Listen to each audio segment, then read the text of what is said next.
Innal hamdalillah nahmaduhu wa nasta'inuhu wa nastaghfiruh wa na'udzu bihi min shururi anfusina wa sayyiati a'malina. May yahdihillahu fala mudilla lahu wa may yudlil fala hadiya lahu. Asyhadu an la ilaha illallah wa asyhadu anna sayyidina Muhammadan 'abduhu wa rasuluh. Allahumma salli ala sayyidina Muhammad wa ala ali sayyidina Muhammad wa sallim tasliman katsira amma ba'd. Fa ya ayyuhal muslimun ittaqullah ta'ala mastata'tum wa qad fazal muttaqun. A'udzu billahi minasy syaithanir rajim. Fawajada 'abdan min 'ibadina atainahu rahmatan min 'indina wa 'allamnahu min ladunna 'ilma. Shadaqallahul 'azim.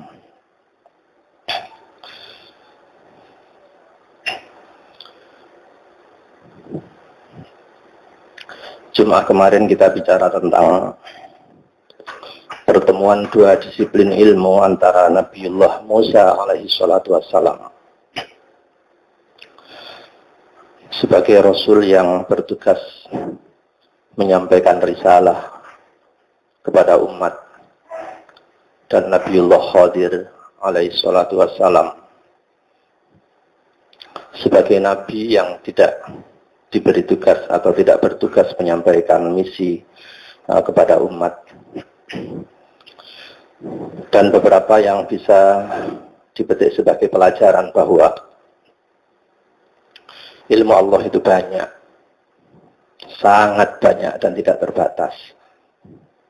Karena itu tidak ada alasan apapun bagi seseorang untuk membanggakan ilmunya maupun ketajaman spiritualnya.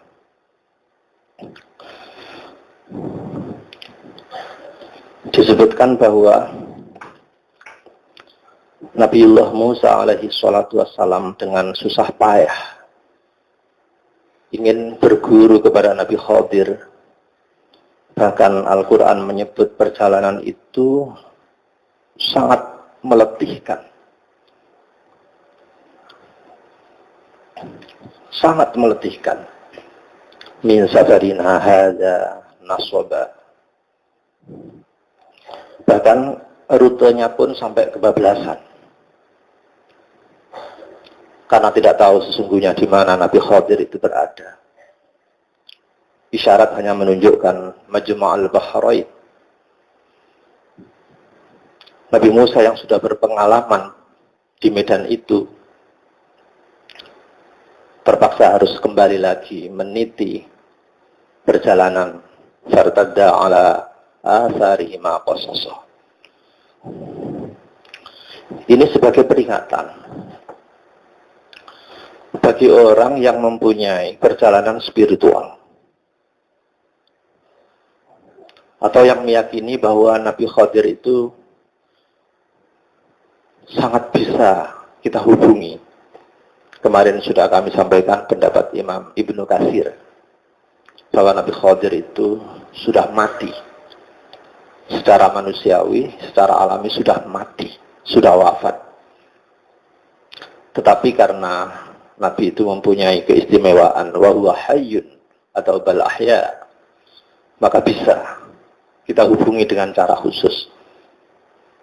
Bagi orang-orang yang khusus, bagi orang yang diberi rahmat secara Allah secara khusus, yakhtassu bi rahmatihi may yasha. Tetapi Al-Quran mengisyaratkan bahwa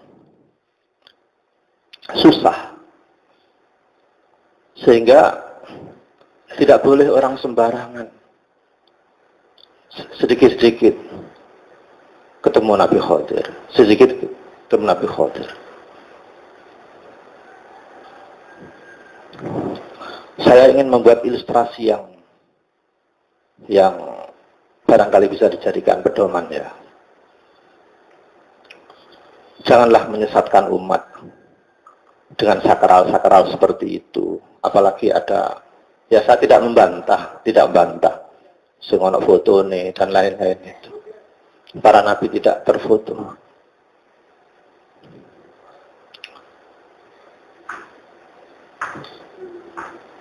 Orang bertemu orang yang melakukan perjalanan spiritual, lalu berhasil menemukan sesuatu, bertemu sesuatu yang sangat hebat. Itu pasti ada asarnya. Ada efek yang sangat positif. Kita habis sowan ke kiai yang sangat wibawa, maka pulang dari rumah kiai itu pasti ada serapan spiritual yang mendinginkan sehingga mendukung kita ini berbuat terbaik. Barangkali kita habis sowan presiden, barangkali keluar dari istana itu kita punya perasaan lain. Sama dengan orang bermimpi ketemu Nabiullah Muhammad, ketemu ini gitu.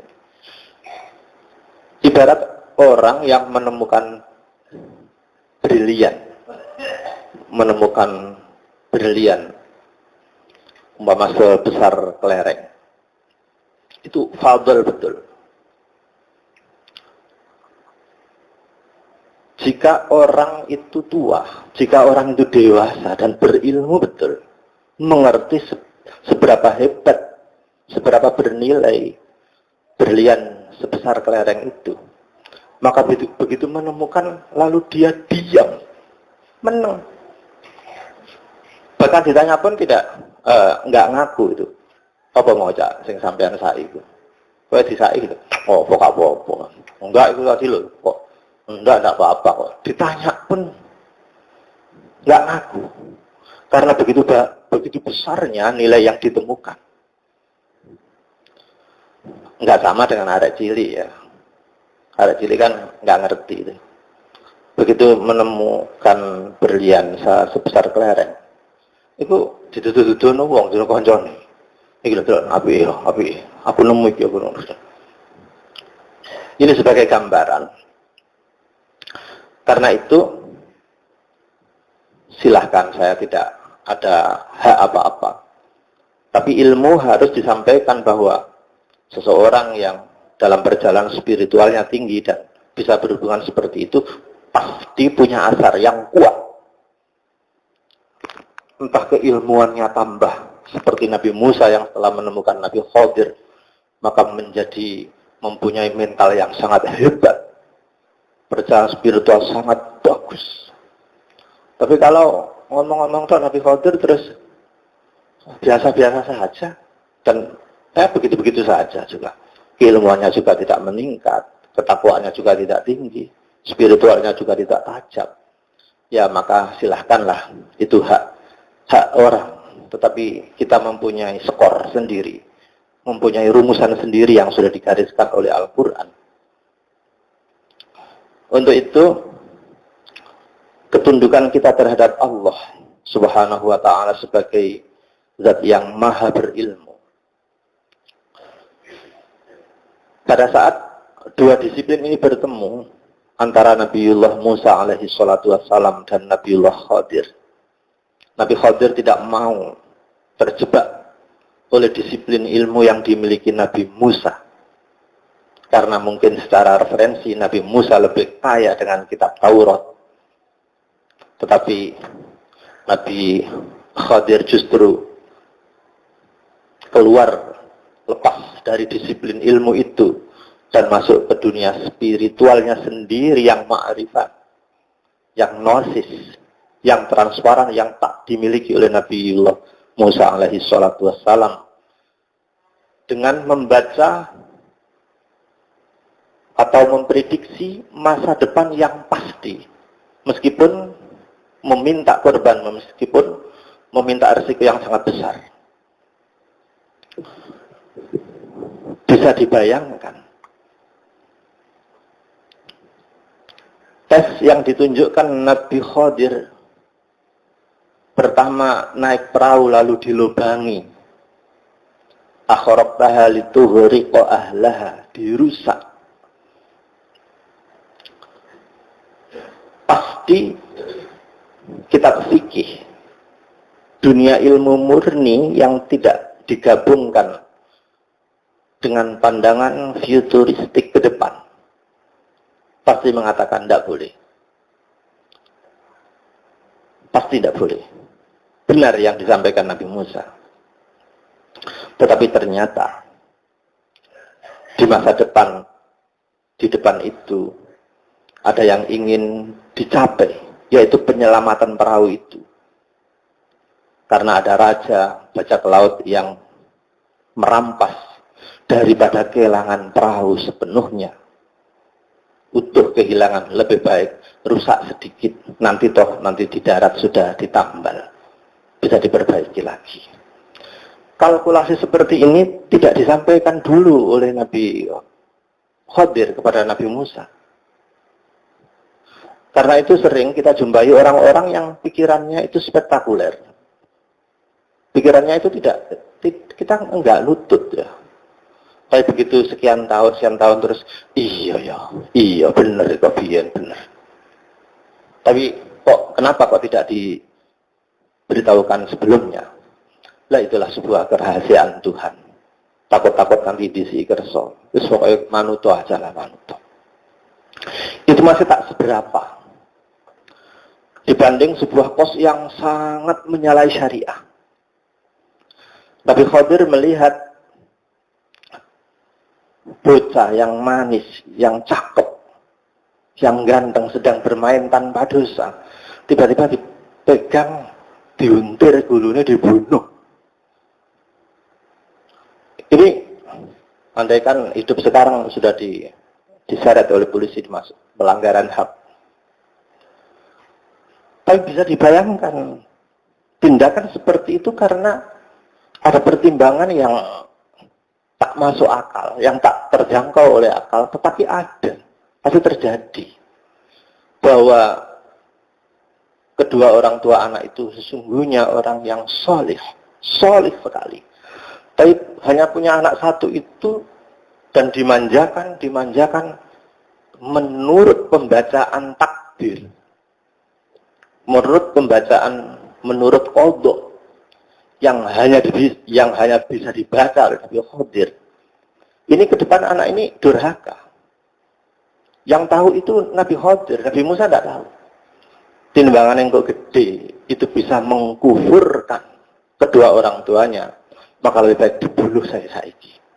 Pembacaan qadha seperti itu sudah merupakan satu ilmu tingkat tinggi yang tak dimiliki oleh keilmuan normal. Tapi sekarang persoalannya, biarlah itu berjalan dalam kurikulumnya. Kita tidak boleh mencontoh itu. Contohnya biar, mari teko Jumaan, terus ngambil sandal wong sing apik digawa. Kok nyolong sandal ki apa? Sandal ini, itu untuk sore, taruh orangnya dibuat maksiat, sana terus, daripada dibuat maksiat, saya tak cukup dhisik. Enggak boleh pertimbangan seperti itu. Karena kita adalah berada dalam ilmu syariah. Dan kembali lagi bahwa pembicaraan dua disiplin ini sangat banyak dimensinya. Kita kembali bahwa Allah itu maha berilmu tinggi. Dan masing-masing orang punya kelebihan. Mudah-mudahan ilmu yang kita miliki semakin bertambah dan meningkat. Bermanfaat di dini wa dunya wal akhirah. Allahumma amin. Barakallahu li wa lakum fil Qur'anil azim wa nafa'ana bihi wa iyyakum bima fihi minal ayati wa dzikril hakim. Taqabbal minni wa minkum tilawatahu innahu ta'ala jawad. Malikun karim barur raufur rahim. Walhamdulillahi rabbil alamin.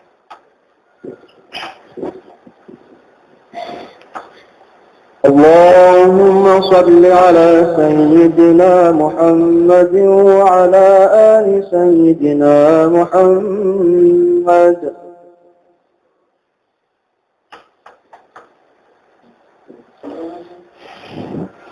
حمدا كثيرا كما أمر أشهد أن لا إله إلا الله وحده لا شريك له برغم لمن جحد وكفر اللهم صل على سيدنا محمد وعلى آل سيدنا محمد وسلم تسليما كثيرا أما بعد فيا أيها المسلمون اتقوا الله تعالى ما استطعتم وقد فاز المتقون واعلموا أن الله أمركم بأمر بدأ فيه بنفسه وثنى بملائكة قدسه فقال إن الله وملائكته يصلون على النبي يا أيها الذين آمنوا صلوا عليه وسلموا تسليما اللهم اغفر للمسلمين والمسلمات والمؤمنين والمؤمنات الأحياء منهم والأموات إنك قريب مجيب الدعوات ربنا اغفر لنا ولإخواننا الذين سبقونا بالإيمان ولا تجعل في قلوبنا غلا للذين آمنوا ربنا إنك رؤوف رحيم الحمد لله رب العالمين عباد الله إن الله يأمر بالعدل والإحسان وإيتاء ذي القربى وينهى عن الفحشاء والمنكر والبغي يعظكم لعلكم تذكرون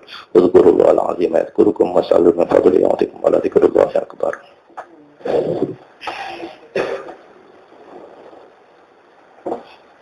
الله أكبر الله أكبر أشهد أن لا إله إلا الله أشهد أن محمدا رسول الله حي على الصلاة حي على الفلاح قد قامت الصلاة قد قامت الصلاة الله أكبر الله أكبر لا إله إلا الله.